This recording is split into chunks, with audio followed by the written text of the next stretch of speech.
At exactly the moment you think you understand the facts, something new arrives to twist the story. A child is missing, a town is split, and whoever you thought you could trust now sounds unsure. Hit the subscribe button and turn on the bell so you get first-hand updates on this story and every development as it happens. June 15, 2021 began like a long, hot day in rural Tennessee and ended with a family's life shattered and a town left asking how a 5-year-old could simply vanish. Summer Wells was last seen at the family home on Ben Hill Road, a place of field, trees, and the kind of quiet the countryside keeps. What followed was immediate, exhaustive, and heartbreaking. Local deputies, state investigators, and volunteers formed search lines, walked property boundaries, combed creek beds, and checked abandoned structures. Dogs ran scent trails, drones scanned tree canopy, and helicopters swept the area. Searchers didn't confine themselves to a single small zone. They expanded outward, revisiting creek drainages, ravines, and any place where a child might wander or be taken. The scale of the response was enormous and intense, and in many ways it was shaped by the very questions that make missing child searches so urgent. Where was she last seen? Who last had her in view? What windows of time can be established and what physical traces remain? Despite all those efforts, no conclusive physical evidence ever surfaced that tied a person or vehicle to Summer's disappearance.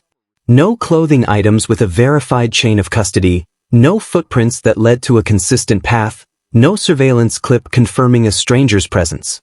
That absence of physical traces transformed the case in a particular and painful way. It put enormous weight on what people remembered and what they said in public. When the forensic record is thin, human testimony becomes the material investigators must rely on, and when testimony is inconsistent, the difficulty of reconstructing events multiplies. Over time, the lack of evidence didn't just stall a case file, it spread into the community, shaping rumor, social media scrutiny, and a public conversation that often outpaced the careful, methodical work investigators must do.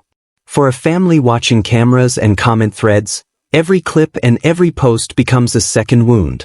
For the investigators, every unverified claim becomes a distraction that must be checked, verified, and cataloged against the facts.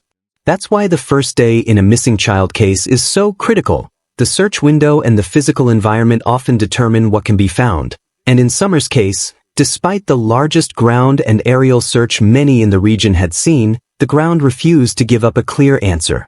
Neighbors and community members reacted in different ways, and those differences hardened into opposing narratives that have lingered ever since. In small towns, people know one another. They see routines, visits, deliveries, and the comings and goings that define daily life. That closeness can be a strength in an investigation. Neighbors remember details that never make it into police reports, but it can also become a fault line when recollections differ or when people interpret the same moment through different emotional lenses. Some neighbors recall seeing only ordinary daytime activity around the Wells home, families playing, vehicles coming and going. Others reconstruct the day as one of odd pauses and unusual quiet. Those conflicting perspectives did not remain private observations. They were quickly shared, debated, and amplified on social platforms. The result was a town divided between those whose instinct was to rally behind the family and those whose instinct was to probe deeper, to question inconsistencies and to demand answers. When neighbors disagree, investigators must sort those accounts the same way they sort physical clues, by time, by corroboration, and by internal consistency. A neighbor who says they saw a blue truck at 3:45 p.m. provides a different lead than someone who recalls an anxious conversation at 6:15 p.m. Both statements can be true, and yet each shifts the focus of follow-up work. That burden, checking doorbell cams, analyzing phone records, re-interviewing witnesses, is part of why the community's inconsistent reporting bred suspicion. In the absence of a single coherent timeline, people began to fill the gaps with theories. Some pointed to strangers. Others wondered whether the answers were closer to home. All the while, a larger online audience began to monitor the local chatter, compiling clips and commentary into threads that read as investigative dossiers to viewers miles away. The result was a town where normal neighborly memory became contested territory, and where the very neighbors who could have solved small pieces of the puzzle were often at odds about what they had actually seen. Into that volatile environment stepped a number of outside voices, the most notable of which were claims coming from a man known online as Fred Hill. He offered not merely speculation but a location and a narrative, incendiary, specific, and unverified. When individuals appear on cameras or post videos asserting they know where something vital is hidden, the reaction is almost always explosive. Hope clashes with skepticism, and the public demand for immediate action runs up against the legal and procedural limits that govern searches. In this situation, Hill's statements were framed as claims that needed confirmation. They were disturbing because they purported to move the conversation from theory to place, naming a cemetery, describing a grave and a box. That level of specificity grabs attention quickly, and in a case that had produced so few firm leads, it looked to some like the long-awaited breakthrough.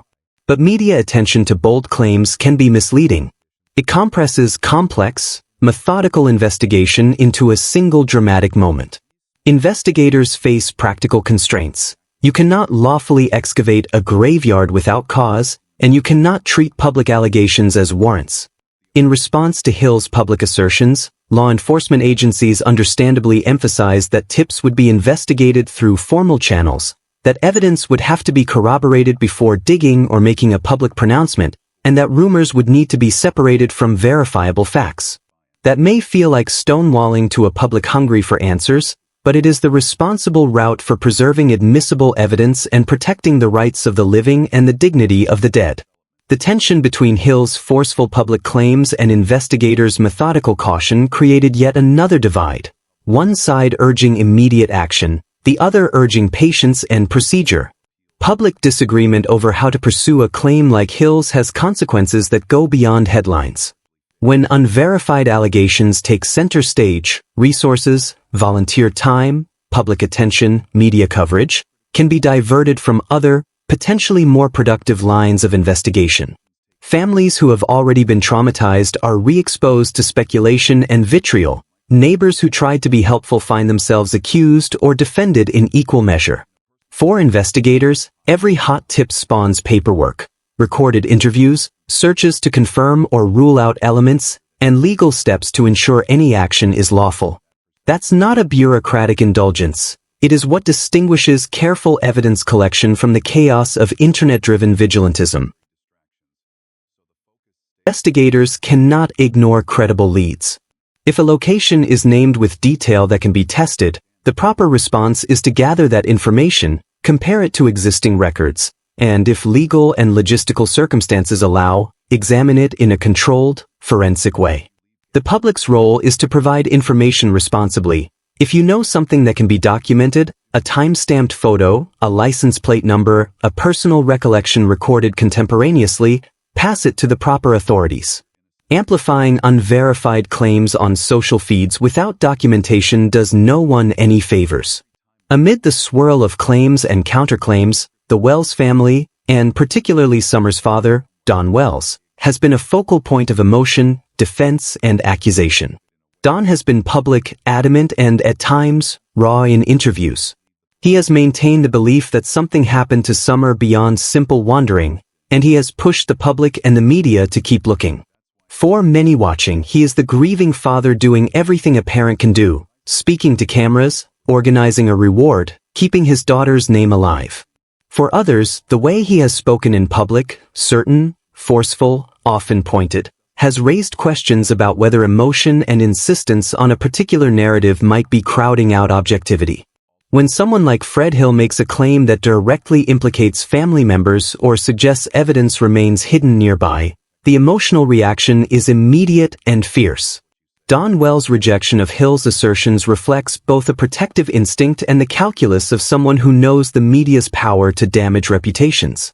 Accusations, even unproven ones, can haunt families for years. They can redirect community sympathy into suspicion, and they can complicate the job of investigators who must remain impartial. That doesn't mean a parent's words should be accepted uncritically. It does mean that the public conversation needs to separate emotion from adjudication. The question the investigators face is not how emotionally persuasive a parent is, but whether there are verifiable facts to follow. The friction between Don and Hill, portrayed often in social clips and forum threads, forced a larger community conversation about how to balance support for a family with a sober demand for evidence. When allegations amplify into claims that a family member may have something to hide, the community must choose whether to rally behind a grieving household or to let suspicion guide every interaction. That choice is never simple. In small towns, relationships are layered and long. Friendships, past grievances, and private histories all shape what people are willing to say publicly. In Summer's case, that mix of closeness and history produced a social environment where a single voice could deepen fissures rather than heal them. It also forced local institutions, media outlets, law enforcement, and civic leaders to try to moderate the conversation, encourage responsible reporting, and remind the public that rumor rarely equals truth. Across the arc of this case, theories have multiplied because the evidence has not. In missing child investigations, there are usually a handful of dominant hypotheses: an accidental death in nearby terrain, an opportunistic abduction by a stranger, an abduction by someone known to the child, or a tragic misadventure. Each of these theories implies different investigative priorities. If wandering and accident are plausible, search teams and recovery work focus on terrain, hazards, and scent trails. If abduction is plausible, vehicle movements, phone data, and potential witnesses on roads and at intersections become central. When investigators publicly say they are not ruling out either abduction or wandering, they are acknowledging the complexity of the evidence, or lack of it, and preserving both lines of inquiry for further testing. Theories in public discourse range far beyond those carefully controlled investigative lanes. On social platforms, speculation routinely takes on a life of its own. Reconstructed timelines drawn from clips, anonymous tips elevated by likes, and video creators offering psychological readings of subjects' interviews. That democratization of commentary has a double edge. On the positive side, it can bring fresh eyes to overlooked details. On the negative side, it can entrench narratives that are false but emotionally satisfying. For example, if a videomaker compiles a montage of clips meant to show a parent's odd behavior, viewers may read intent into mannerisms that are actually signs of trauma, exhaustion, or shock. The human brain seeks patterns. In the absence of physical evidence, people will assemble one. The investigative response must be to test those assembled patterns, not to accept them. So far, none of the public theories has been confirmed with verified evidence. That's not proof the theories are false, but it is a reminder that claim and confirmation are different things. For investigators, confirmation means corroboration, matching a tip to a physical trace, connecting a recollection to surveillance footage, or finding a forensically demonstrable link. Until such corroboration appears, theories remain hypotheses. Importantly, hypotheses guide action. They suggest which records to pull, which witnesses to re-interview, which neighboring properties to search again. But hypotheses are not conclusions. The difference is what separates careful police work from public conjecture. The community remains divided, and that division has human consequences. On one side are those who continue to support the family through vigils, fundraisers, and social solidarity. On the other side are those who, frustrated by uncertainty and hungry for answers, have gravitated toward suspicion. Neither side is uniformly right or wrong. Support provides crucial emotional resources to those who have lost a child. Skepticism can surface new angles that a tired investigation might overlook. The problem is when skepticism becomes accusation without evidence, or when support shields possible misconduct from scrutiny. The task for civic leaders, journalists, and investigators alike is to hold both perspectives in tension, to encourage compassion for the family while insisting that claims be tested and that any hint of relevant evidence be reported through official channels. Despite all the complexity, certain practical steps remain clear. The public's most constructive role is not to amplify unverified claims but to pass verifiable details to investigators through official tip lines. If you have a time-stamped photo, a direct eyewitness account written down immediately after an event, or a vehicle description with a plate number, give that to authorities. If you hear a rumor, resist sharing it widely until it is corroborated. Rumors can traumatize families, waste investigative resources, and obscure the truth. Law enforcement has limited manpower and time. Following viral theories requires documentation and often yields little. The best public contribution is steady, factual, and documented cooperation. In the end, the Summerwells case remains a painful example of what happens when a disappearance collides with our modern information environment. Conflicting memories, unverified claims, and public emotion have made the social landscape as difficult to navigate as the physical one. But the promise of resolution still rests on traditional, methodical work, careful re-interviews, forensic testing, and the patient matching of tips to facts. If the community can channel its pain into disciplined assistance rather than rumor, it will give investigators the traction they need. If not, the case risks being consumed by cycles of speculation. This is not to minimize the family's grief or the community's need for answers. It is simply to insist that grief and justice pursue the same objective truths through different means. For everyone watching and caring about this story, the clearest thing you can do is remain engaged without becoming a source of unverified amplification. Keep looking, keep remembering, but keep your tips grounded in verifiable details and pass them through official channels. Subscribe and follow verified updates to stay informed as investigators continue their work, because in a case like this, progress will appear not as a viral clip but as a careful, documented step toward the facts that can hold up in court and give this family the answers they deserve.